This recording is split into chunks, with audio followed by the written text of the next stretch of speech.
I just wanted to play video games. Alright, so since I've already upset the Panikins and the so-called religious right on gooning games because I have criticisms of like what they define as a gooner game, I'm going to now upset the lady folk with something because one of the things that I want to talk about on the channel is the way that media affects us, and a lot of the problematization of media, or like a lot of the ways that we sort of create narratives around media, has to do with problematizing what men enjoy. So essentially, it's going after what men enjoy. I don't know if you guys noticed that, but basically every cultural let's say outlet that we have, every entertainment outlet, always comes back to, this is going to be a problem because men like it. And I want to, slowly sort of unpack that and talk about it. I do think that there are issues with, consuming pornography, and I'm going to probably get into that in another video. But right now I'm trying to establish some baseline things. So number one, with my last video, what is a Gooner game? I'm basically trying to address the conversation because it's using the term, really broadly. It's very vague. I don't think that, I guess, Gooner game is supposed to be a pejorative term. I think it's funny more than anything else. But yeah, I mean, we could just call it porn if you want. I saw some of your comments, and some people didn't like the fact that I had used the term Gooner game, but I only did because I figured people know what it means. But that it also means I can include a lot of other things under the same umbrella. So we always talk about how this stuff is bad because men and because the male gaze, but there's also women who get into this stuff as well, and that's what I want to talk about today. So I learned about a mobile gacha game called Love in Deep Space, and in Love in Deep Space, it is like, let's say the audience is supposed to be women. It's a very big game in China. And in Love in Deep Space, you can romance 5 different characters. So it's like a gacha game for girls that involves you romancing male characters. And it's interesting because this game only had 5 characters in it, unlike something like, say, Nike, Goddess of Victory, who I guess has like over 100 different waifus. This one only has 5, but I guess you invest more time in them. And they were going to release a 6th one. Now, this is a kind of like female Gooner bait game. So the men in this game are very delicate, effeminate, like pretty boy types. The kind of stuff the kind of guys that I guess Asian women like they're a little bit on the delicate and the feminine side, at least in terms of their appearance and their features, compared to say somebody from I don't know, Greece that's covered in hair. That's not what they're into. And that's fair. It's a Chinese game for a Chinese audience. But Love in Deep Space made apparently a terrible error by releasing a new male character, or announcing a new male character for this gacha game for girls. And the new character is named Valko, and he is, and I'm not joking, no exaggeration, this is just what women are into, at least in most cases, a rugged, muscular werewolf CEO with wolf ears and a powerful masculine presence. And I guess the folks over at the dev studio for this, they were like, well, this is going to be a hit, we know what women are into. And I guess the other characters in the game are also these kinds of romantic-y figures. But no, it got attacked and by the fan base. They were saying things like the character is too masculine, too gay, too ugly, pandering to Western tastes compared to the game's usual pretty boy style. So apparently, werewolf CEOs are like a Western thing. I'm not that surprised, but it's really weird. But here's the thing: they got so upset, the fan base did, that they got the studio to essentially like cancel Valko before he was even released. So we're talking about a fictional character for a gatcha game that's, werewolf CEO. Those don't come every day. You don't get werewolf CEOs like all the time. It's a rare thing. And because he was not the right kind of guy for a good chunk of the fan base, and I guess it was big enough, they were crying about it because they wanted the developers to spend more time essentially like adding more content for the 5 male characters that are already available and not invest in another one. So it was completely like self-interested. This is for my people who just lost somebody. Your best friend, your baby, your man or your lady. Put your hand way up high. We won't ever say bye. No, no, no. Mamas, daddies, sisters, brothers, friends, and cousins. This is for my people who lost their grandmothers. Lift your hand to the sky, 'cause we won't ever say bye.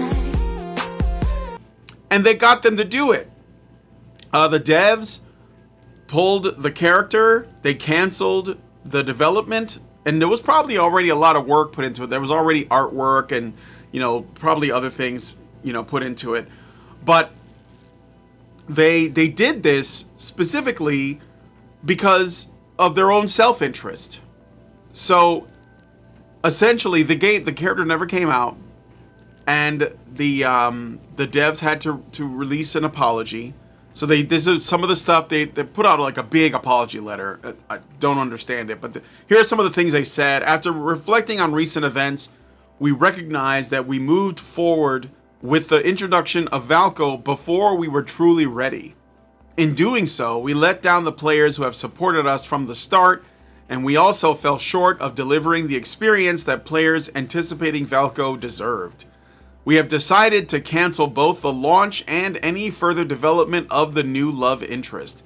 We also commit that no additional love interest will be introduced in future content plans. Because of your actions, the joy you should have found in Lincoln City became a source of distress.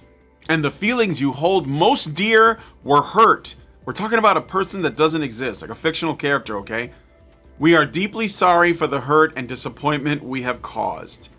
That is crazy.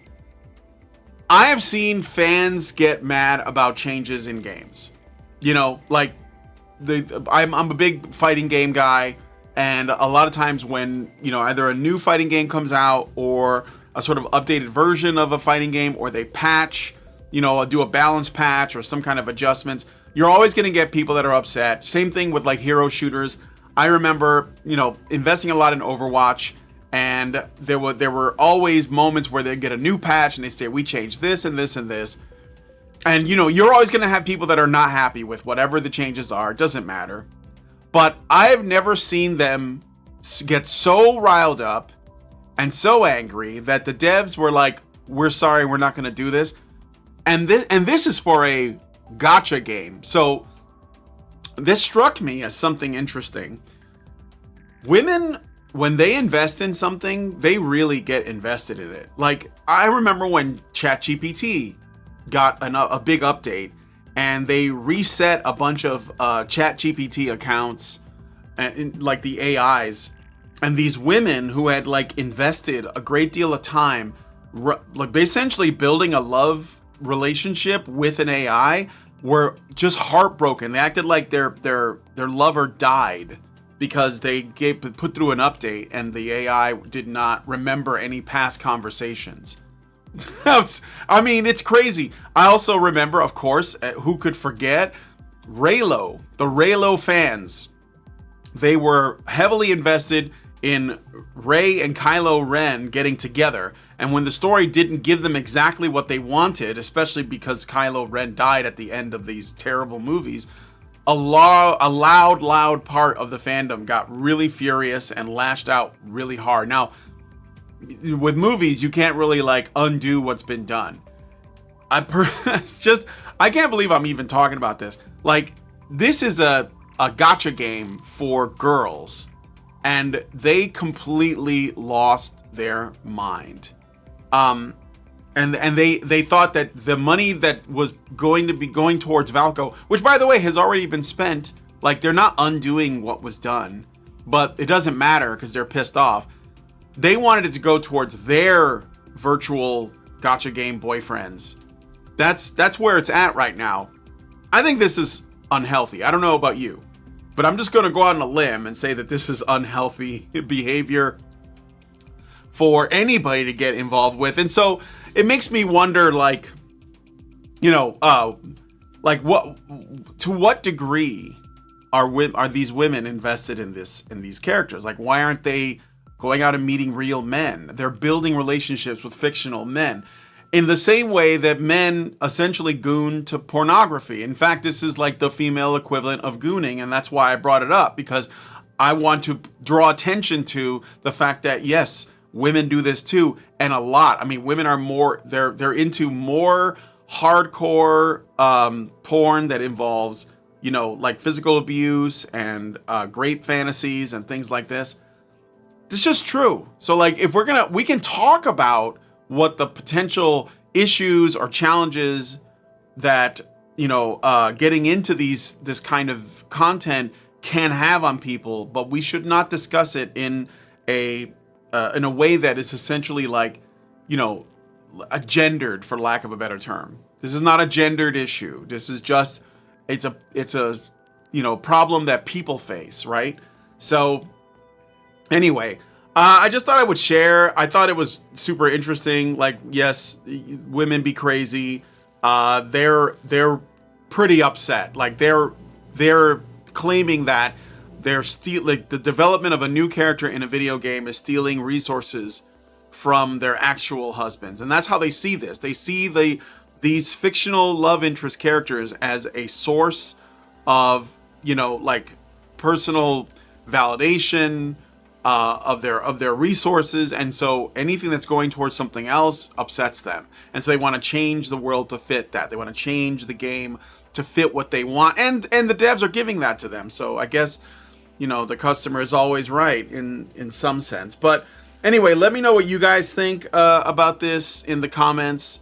I just think it's wild, and yeah, like, share, subscribe, and all that good stuff. Talk to you guys in the next one. Long live Vivian. I just wanted to play video games.